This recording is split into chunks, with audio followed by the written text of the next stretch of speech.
ይመሻሉ ዛሬ ሊያሰማኝ ነው ቀኑ እንዴ ረዘመው ፈጣሪ ወይ ፍቅር ፍቅር አጫወተው እኮ ወይ ፍቅር ወይ ተጋግዘን እንቀጥለው እንዴ የሆነ ነገር ሳትሆን ወደ ውስጥ ነው ይክፋቹ ያልኩሽ አቤልና ያፌት ፊት ለፊት ተፋጠጡ እፉ በዚህ መሃል ጭምቅ ብላት ቁርጥ መብላ ተቀምጣለች ገኒ ዳጊን የመሰለ ጨዋ ትሁትና ጠንቃቃ ልጅ በመውለዷ እጅግ በጣም ደስተኛ ናት አንተ ስትወለድ ምን ነው መንታ ብትሆን ኖሮ እያለች ጌታዋንም እያመሰገነች በልጇም ተደስታለች እንዲሁም ደግሞ እነገኒ ቤት አሁን ላይ ደስታ የጀማመራቸው ይመስላል ምክንያቱም ጽና ቢኒ በመታረቃቸው እጅግ በጣም ደስ ብሏቸዋል ገኒም ዳጊም ሰላም ውድና የተወደዳችሁ ቤተሰቦች እንደምን አላችሁ በያላችሁበት የዓለም ዳርቻ ሰላማችሁ በዘት ይበል እያልን ዛሬም በአዲስ ሐረግ ተከታታይ ድራማን ቀጣዩን ይዘን መጥተናል እናንተም በቅንነት ላይክ ሼር ሰብስክራይብ እያደረጋችሁ ታበረታቱን ዘንድ በትህትና እንጠይቃለን በባለፈው እንደተመለከትነው እንግዲህ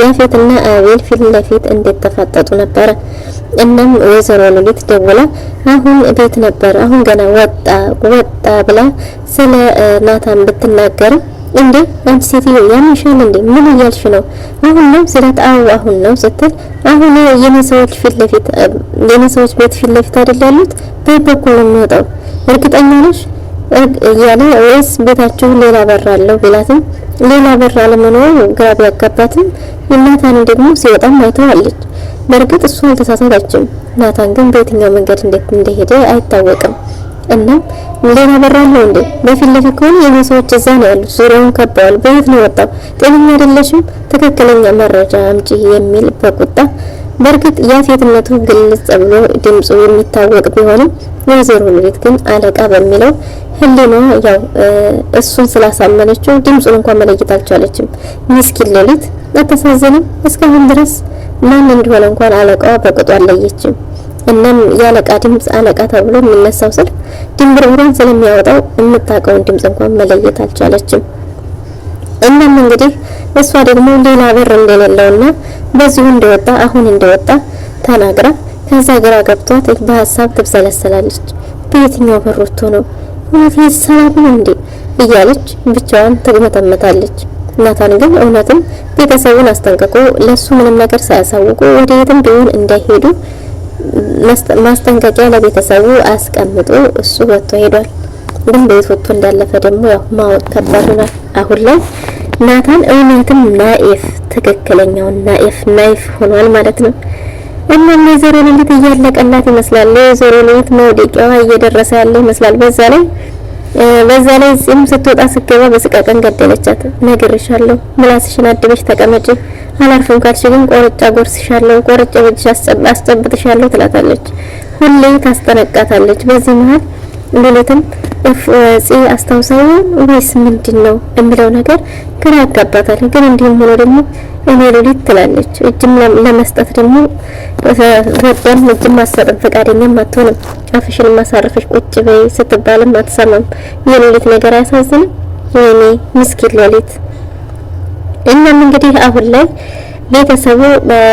ቤተሰቡ ደስታ የመጣ ይመስላል በርግጥም የናታን ስራ ለቤተሰቡም ግራ አጋብቷል ምን ሆነ የሚሰራው የት ነው የሚያሳልፈው የሚባለው ነገር ለሁላቸውም የቤት ስራ ነው ምክንያቱም ብዙ ጊዜ ቤት አያድርም ብዙ ጊዜ ቤት አይቀመጥም እና ምን እንደሚሰራ እነሱ በቅጡ አያውቁም ትዕዛዝ ብቻ ነው ከሱ ወደ እነሱ የሚመጣው እኔ በእናንተ መጠቃት አልፈልግም እኔ በእናንተ እጅ መስጠት አልፈልግም እኔ በእናንተ መደፈር አልፈልግም የሚባል ማስጠንቀቂያዎችን ነው እንጂ የሚቀበሉት በዚህም ሆነስ አለዛ ይሄ ነው ተብሎ ስራውን የት እንደሆነ ወዴት እንደሚሄድ ከማን ጋር እንደሚውል ማንኛቸውም አያውቁም እና ግን አሁን ላይ ያው ቢኒ ምርጥ ጓደኛ ከጎን ሆኗል ጸባቸውም ቀርቶ ወደ ፍቅር ተመልሶ ከጎናቸው ሆኖ ሐሳብ እያንዳንዱ መረጃዎች ሊጠቅማቸው ይችላል የሚለው ሁሉ ለሳጅኑ ያቀብላል እናም አሁን ላይ አንድ ሳይሆን ናታን ጓደኛውም ተረርቶት አንድ ላይ በመሆናቸው በጣም ወደ ቤተሰቡ እንግዲህ አሸናፊ የሚሆኑ ይመስላል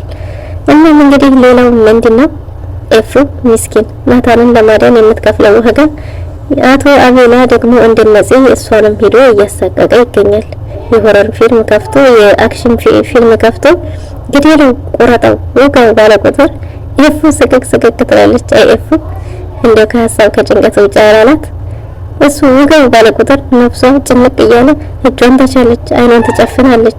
የምትገባበት ቀዳዳው ጠፍቷታል። እባክህ ቀይረው ሌላ ፊልም እንየም ብትለው እሱ ደግሞ መስማት አልፈለገም። በፍጹም እየሰማትም አይደለም። ምንም ብትለውም እሷን አይሰማትም። ቀይረው ብትለውም አልሰማት ሲል ጅል ቀይረው አለች። ከዛም አልቀይረው። ነገር ግን አንድ ድምጽ ሰማ ከውጭ። እንግዲህ አብሮ አደጉ ወንድሙ እየመጣ ነበር። ልክ በሩን ከፍቶ ሲገባ ሪሞቶቹን አጠፋፍቶ በቦታቸው አስቀምጦ ጨዋ ምስኪን መሳይ ሆኖ ቁጭ አለ። እናም እንግዲህ ያፌት ፊት ለፊት ሲያዩ ነብር ያየ ነበር የሚመስለው። እናም እጅግ በጣም ተናዶ ጥርሱን ነክሶ ምን አደረክ ታረጋለህ እዚህ ቢለው አቤላ ምላሽም አልሰጠው። ኤፍም ምን ሊሉ ነው ምን ሊፈጠር ነው እያለች ቆለጭ እያለች ትመለከታለች። በዚሁ መካከል ነበረ እንግዲህ ያው ፊልሙ እዚህ ጋር የተቋረጠው ማለት ነው። ኤፉ ወደዛ ፈጠጥ ወደዚህ ፈጠጥ እያለች አይኗን እያንከራተተች ናታንና አቤላም ተፋጠው እንግዲህ ማን አሸናፊ ማን ተሸናፊ እንደሚሆን የጌም ባይታወቅም አቤል ደግሞ አንተ ነህ ሞዴሌ አንተን ነው የምከተለው እንዳለው እንደፎከረው እውነትም በተግባር እያሳየው እየተከበረው ይገኛል። በሌላ በኩል ገኒ እጅግ በጣም ደስተኛ ሆናለች። አሁን ላይ በልጇ አስተዋይ መሆን ልጇ በሚያደርጋቸው ነገሮች ራሱን ሸፋፍኖ ከዚህ ጋር የሚሰሩትን ስራ ለመስራት ከቤት ቢወጣም እሱ ግን እናቱን ወዴት እየሄድክ ነው አንተ ልጅ እንዴት ተሸፋፍነህ እንደዚህ ለብሰህ የት ነው የምትሄደው ስትለው አይ እኔ ወደ ውጭ እኮ ነው ወጣ ብዬ ተመለስኩት ግን አጎቴን እንደዛ ያረጉት ሰዎች እኔንም እንደዛ እንዳያረጉ ብዬ ስለምሰጋ ነው እንደዚህ ተሸፋፍኜ ወጣሁት እንደዚህ የለበስኩት አላት። እንደዚህ ሲላት እሱ ደግሞ ለራሱን ጠበቀልኝ ተጠነቀቀ ጠንቃቃ ሆኗል አስተዋይ ሆኗል ልጅ በሚለው እጅግ በጣም ደስ ብሏታል። ገኒ በጣም ደስ ብሏት የኔ አስተዋይ ልጅ የኔ ጨዋ ልጅ የኔ ጎበዝ ልጅ ምን አለበት አንተ ስትወለድ መንታ ብትሆን ኖሮ እያለች ጌታውንም እያመሰገነች በልጇም ደስተኛ ሆና ማልኝ እስቲ ይከፈል አድርገህ ብትለውም እሱ ደግሞ በዛ በታመመችበት ጊዜ እጅግ በጣም እየተንተን ብሎት በጣም ከፍቶት በጣም ለድሞበት የነበረው ጊዜ ያለችውን ሁሉ ባለመስማቴ የምትጸጸት ነገር አድሮበት ስለነበረ እናቴ እንደዛ ስትሆኚ እኔ ያሳለፍኳቸው ጊዜዎችን ያውቃለሁ ትንፋሽሽ እቅፍሽ በጣም ናፍቆኝ ነበር የኔ እናት ከዚህ በኋላ ግን ምንም ነገር ቢፈጠር ምንም ብትይኝም ያንቺን ትእዛዝ ያንቺን ቃል ሰማለሁ ምንም ማድረግ ብትይኝ እንቢ አልልም አንቺ ሆነ የምትይኝን ብቻ ነው የማደርገው ብሎ የበለጠውን አስደስቷታል። እንደዛ ሲላት ግን በጣም ደስ ብሏት የኔ አስተዋይ የኔ ቅን አንተ እኮ ትለያለህ አንተ የተወለድክ ቀን የተባረኩት መባረክ እያለች እጅግ በጣም ደስ ብሏት ልጇን አመሰጋግና ስታበቃ እንደ ቢልኮ ቀረ አመሽ ወይት ሄዶ ይሆን ስትል አይ ይመጣል አላት። ከታቃለ እንዴት እንዳለ ስትለው እንግዲህ ከዚህ ጋር እንደሆነ ነግሯታል። ከዚህ ጋር እንደሆነና እንድታረቁ ሲሰማ ደግሞ የበለጠ እጅግ በጣም ደስ ብሏታል። ገኒ እጅግ በጣም አስተዋይና መልካም ሴት የሁሉም መካሪ እናታቸው ናትና ደግሞ ቢኒ ከዚህ ጋር በመሆኑ እርቅ በመውረዳቸው በጣም ደስ ብሏታል። እናም ስለ ፍቅር ባይገባም ዳጊ ገና ቢሆንም ፍቅር ማለት እንግዲህ ኃያል እንደሆነ ጥልቅ እንደሆነ ለአንዱ መኖርም እንደሆነ ጭምር አብራርታ ነግረዋለች።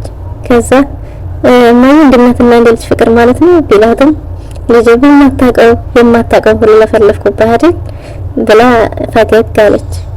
ጽና ቢኒም እንግዲህ ፈታ እያሉ ነው። ታልተንበረከክ አሁን አልቀበልህም ፖሊስና ሌባ ምጫወቱ ይመስላሉ ሲደባበቁ እናም ተንበርከክና ሲባልም ተንበርክኮ ጠብቆ አበባን ተቀበላ ወደ ድሮ ፍቅራቸው ተመልሰው ደስ የሚል ጊዜ እያሳለፉ ይገኛሉ። በመሀልም ዳጊ ደውሎ እባክሽ ወደ ቤት እስከምደርስ ድረስ አጎቴን ያጅልኝ ካገኘኝ ይገለኛል ብሏት ነበር። እሷም ደግሞ እንደምታቆየውና ወደ ቤት መግባት እንዳለበት ግን የተላከበትን ተልእኮውን በትክክል መተግበርና አለመተግበሩን ጠይቀው ነበር እና በስርዓት እየሰራም እንደሆነ ልጅቷንም ማግኘቷት እንደነበረ ነግሯታል። ግን እቺ ልጅ ስለምን ቢኒን ማነው አቤልን ምን ማድረግ ፈልገው ይሆን? አቤልን በምን መንገድ ሆነ ማጥመድ የፈለጉት? ምን ለአጎቴ የምንገረውና አጎቴ ያግዘን ሲላት የበለጠ ተናዳበት ነበር በዳጊ። ግን እሺ በቃ ትቼዋለሁ እኔ ሰዎች አግዘውን በሌላ ሰው እገዛ አሸናፊ መሆን አልፈልግም እኔ ጽዮን ሰላማን ነኝ ራሴን ችዬ አሸናፊ መሆን ነው የምፈልገው የማይረባ ብላ ስትናደድ በቃ እሺ ይቅርታ እኛ ራሳችን እንጨርሰዋለን ብሎ ዳጊም ወደ ቤቱ ሄዷል። እነሱም ወካቸውን እያደረጉ ነበር። ውድና የተወደዳችሁ ፋፊት ቤተሰቦች ለዛሬ ነበረን ቆይታ ይህን ይመስል ነበር። በቀጣዩ እስከምንገናኝ ድረስ ቸር ሰንብቱልኝ። በቅንነት ላይክ፣ ሼር፣ ሰብስክራይብ እያደረጋችሁ ቤተሰብ አድርጉን። ላደረጋችሁልን ከልብ እናመሰግናለን።